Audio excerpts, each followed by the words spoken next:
پنجم دکبر پرزیدنت جمهوری تاجیکستان پیشوای میلاد محترم امامعلی رحمان و رئیس مجلس ملی مجلس عالی جمهوری تاجیکستان رئیس شهر دوشنبه محترم رستم امامعلی بینوی مؤسسه دولتی فیلارمونیای دولتی تاجیکستان را بعد نوسازی به استفاده دادند. بینوی مؤسسه دولتی فیلارمونیای دولتی تاجیکستان به نام اکاشریف جورایوف با مبلغ گذاری حکومت جمهوری تاجیکستان از تعمیر برآورده شده در آن برای کار و ایجاد اهل هنر امکانیت‌های مطابق با طلبات فراهم گردیده است. روزی عید مبارک بود که قدمی نیکی پیشوای معظم ملت را استقبال گرفتیم. شرایط پیش خوب نبود و حاضر میبینید که به کلی فرق دارد. از حکومت تاجیکستان می‌نداریم که با ما یک چنین شرایط خوب را مهیا نمودند.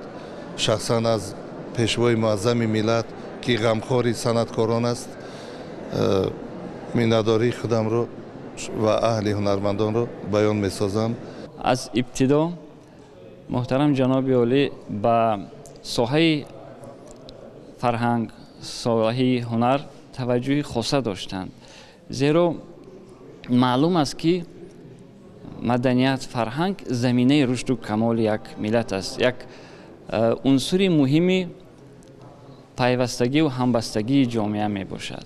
ما واقعا خیلی منتدار و خیلی ممنون می باشیم از این تحفه خیلی بزرگ و قیمت است.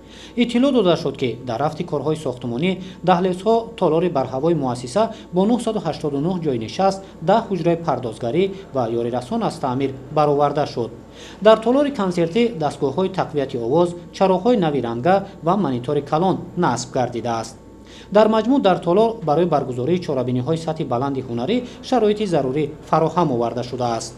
بام بنا عوض و نمای بیرونی آن نوسازی گردیده است. فواره‌ها برقرار شده، صحن بنا با گل و بوته‌های آرایشی و سایه‌افکن آرای یافته است. تا این دوره از نوسازی فیلارمونیای دولتی تاجیکستان شرایط‌های مکمل نداشت و از این خاطر بعد از نوسازی یعنی تمام شرایط‌های هم گویم که تمرین، یعنی مشق و تمرین نمودن، بعداً گذراندن کنسرت‌های با شکوه، یعنی که اکوستیکای تالاری بزرگ خیلی خوب و گوارا شده است که میتوانند نه اینکه هنرمندان تاجیک بلکه هنرمندان بیرون از خارج کشور در این تالاری بزرگ خدمت کنند و برنامه‌های ایجادی خیش را برپا نمایند. ما از این دستگیری‌های سرور دولت بسیار منتداریم، چون با ما هنرمندان توجه خاصه دارند. امروز برای ما شرایط خوب کاری فراهم آورده شد و من بعد با خلق خود و ملت دولت خود البته سرودای نو ایجاد کرده پیشکشی تماشابینان میگردانیم. البته پرزیدنت کشور محترم امامعلی رحمان مسئولین وزارت فرهنگ جمهوری تاجیکستان را با استفاده با ثمر از امکانات فراهم آورده حکومت کشور ایجاد آهنگ و سرودهای بلند مضمون، جلب جوانان صاحب استعداد به کار، تلقین خودشناسی و معنویات بلند در نهاد شهروندان هدایت نمودند.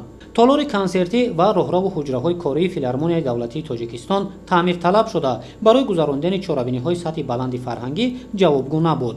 سیاست فرهنگ پرورانه حکومت کشور امکان فراهم آورد که اهل هنر برای کار و ایجاد از امکانات زمانوی بهره‌ور شوند.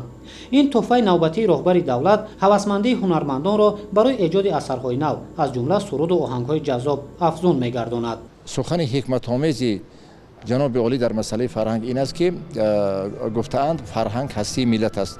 واقعا هم فرهنگ میتواند که ملت ما را در بین جهانیان آشنا سازد. غمخواری های پیوسته رهبر دولت ما فرهنگیان را وادار میسازد که من بعد نیز در ساحه خود پیشرو باشیم و برای غنی گرداندن فرهنگ ملی امان کوشش کنیم. خرسندی هنرمندان فیلارمونیای دولتی تاجیکستان را حد و کنار ندارد، زیرا که امروز در تالار این فیلارمونیای دولتی تاجیکستان پیشوای ملت محترم جناب عالی تشریف آوردند و شخصا برای من بسیار یک روزی فراموش نشونده است، زیرا که طی سالهای خیلی زیاد بود تالار فیلارمونیا در یک حالت ناگوار بود و امروز با دستگیری пешвои миллат, президенти фарҳангпарвар, илмпарвар имрӯз бо тамоми дастгоҳҳои техникӣ ва барқӣ толори филармонияи давлати тоҷикистонро кӯмак карданд, дастгирӣ карданд ва ҳама аз навсозӣ шудааст ва мо бо тамоми қалб, бо тамоми сипосгузорӣ мекунем барои ин кӯмакҳои пешвои миллат муҳтарам Эмомалӣ Раҳмон. Барои ҳунармандони филармонияи давлатии Тоҷикистон як чиз аст ки бояд ки зиёдтар эҷод кунанд ва барои ҳамин халқу ҳамин миллату ҳамин давлат бояд ки хизмати худро дариқ надорад. дар даромадгоҳи муассиса дастовардҳои сохторҳои зертобаи Вазорати фарҳанги Ҷумҳурии Тоҷикистон ба намоиш гузошта шуда буд.